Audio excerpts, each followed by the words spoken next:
Spoštovane državljanke in državljani, znašli smo se v položaju, ko smo zaradi pojava širitve koronavirusa še bolj odvisni eden od drugega. Zato si moramo pomagati. Najprej in najbolj si bomo pomagali tako, da bomo dosledno spoštovali navodila in priporočila pristojnih oblasti in služb. Vsi za to poklicani opravljajo zelo zahtevno delo po svojih najboljših močeh.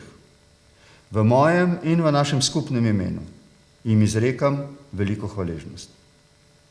Naše posebno spoštovanje gre ljudem, ki zagotavljajo, da življenje v teh posebnih in spremenjenih okoliščinah poteka kolikor toliko normalno. Pomagali si bomo tako, da bomo skrbeli zase in skrbeli za drugega. Pomagali si bomo ne nazadnje tudi tako, da smo, kolikor je mogoče, človeško prijazni v vseh okoliščinah. To vrstne krize preizkušajo človeški značaj. Zdaj moramo vsak zase in vsi skupaj pokazati v nas najboljše in najbolj plemenite vrline. Pogum, srčnost in solidarnost. Veliko navodil nam pravi, da si ne segamo v roke, da se ne objemamo, da pazimo na medsebojno razdaljo in podobno. To je potrebno upoštevati. Vendar pa je ta moj nagovor danes namenjen temu, da na vse druge načine okrepimo občutek za skupno in skupnost. Z današnjo razglasitvijo epidemije se aktivirajo vse sile zaščite in reševanja. Vsi napori delovanja države in družbe se usmerijo v obvladovanje nastalih razmer.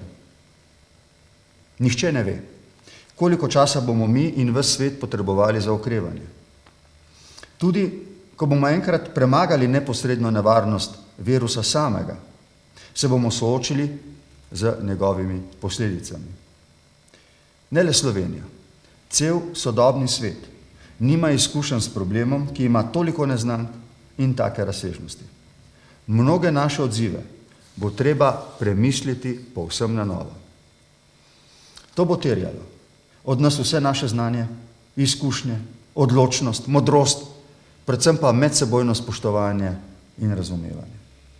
Za naše vsakodnevno ravnanje pa bosta zlasti pomembna mirnost in razsodnost. Vprašajmo se torej, kaj lahko vsak od nas in vsi skupaj naredimo, da si pomagamo in premagamo težave. Odgovornost do sebe in občutek za skupnost sta zdaj torej odločilnega pomena. Kot vaš predsednik vas poznam dovolj, da iskreno pravim. Težko bo? Morda bo celo zelo težko. A skupaj bomo uspeli. Srečno Slovenija. In sreča je na strani pogumnih.